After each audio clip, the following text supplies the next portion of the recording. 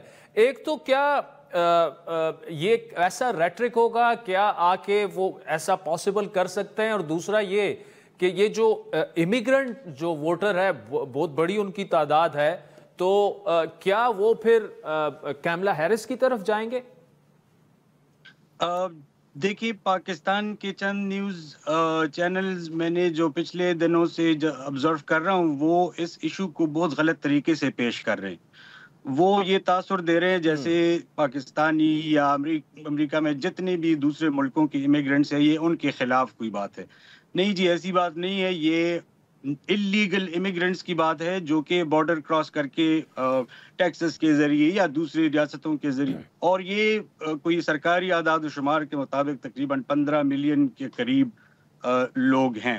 جہاں تک ماس ڈیپورٹیشن کا تعلق ہے، ماس ڈیپورٹیشن کا وعدہ ٹرمپ نے 2016 کے کیمپین میں بھی کیا تھا، اور کہا تھا کہ وہ پہلے ہی دن یہ کریں گے، مگر جو ہی وہ آ گئے انہوں نے زمینی حالات کو دیکھ لیا، کیونکہ آپ جب امریکی سرزمین پہ قدم رکھ لیتے ہیں تو آپ کے کچھ رائٹس ہوتے ہیں ایز امیگرنٹ، چاہے آپ اللیگل ہو یا لیگل ہو، تو انہوں نے وہ نہیں کر سکے، کیونکہ اس کے لیے ریسورسز چاہیے۔ اگر آپ فرض کریں 15-20 لوگوں کو بھیج رہے ہیں وہ ٹھیک ہے، 100-200، اتنے زیادہ لوگوں کو ڈیپورٹ کرنے سے پہلے آپ نے بارڈر سٹیٹس میں یا کہیں بھی آپ نے شیلٹرز میں رکھنے ہوتے ہیں، ان کے لیے آپ نے سٹاف ہائر کرنا ہوتا ہے، اور ان سٹاف نے ان کو انٹرویو کرنا ہوتا ہے، پروسیس کرنا ہوتا ہے، اور اس پہ سال ہر سال لگتے ہیں لوگوں کو ہائر کرنے میں، تو وہ نہیں کر پائے پورے اپنے 4 سال میں وہ ماس ڈیپورٹیشن جن کی یہ بات کر رہے ہیں۔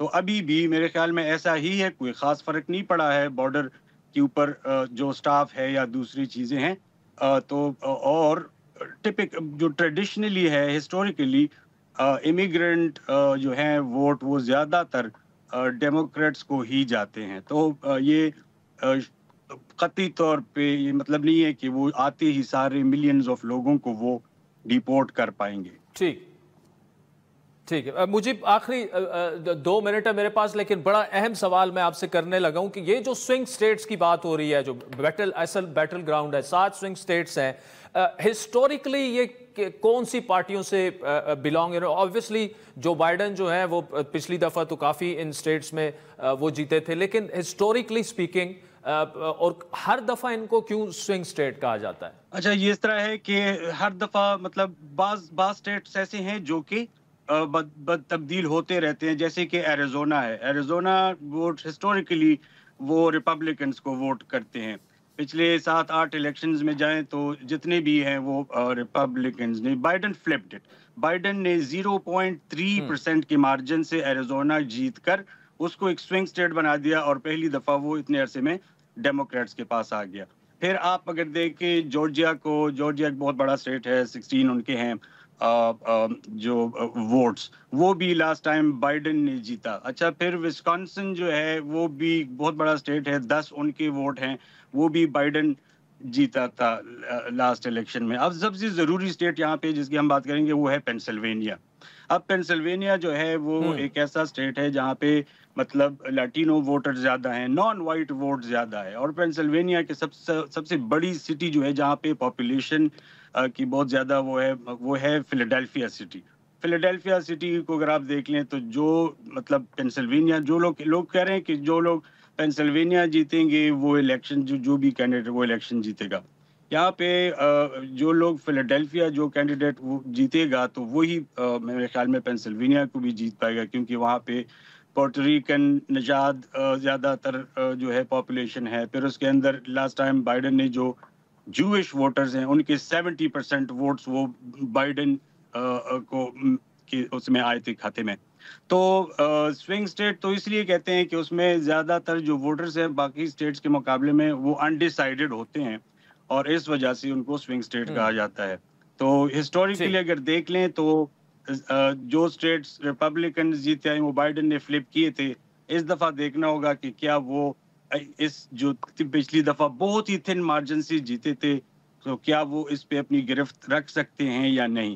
مجیب الرحمان نیوز کے نیوز ایڈیٹر ہمارے ساتھ ورجینیا سے موجود تھے۔ ناظرین بہت بہت شکریہ، آج کے پروگرام پر فیڈ بیک ضرور دیجیے گا۔ ہمارا ٹویٹر ہینڈل ہے @عادل شاہ زیب۔ اجازت دیجیے، خدا حافظ۔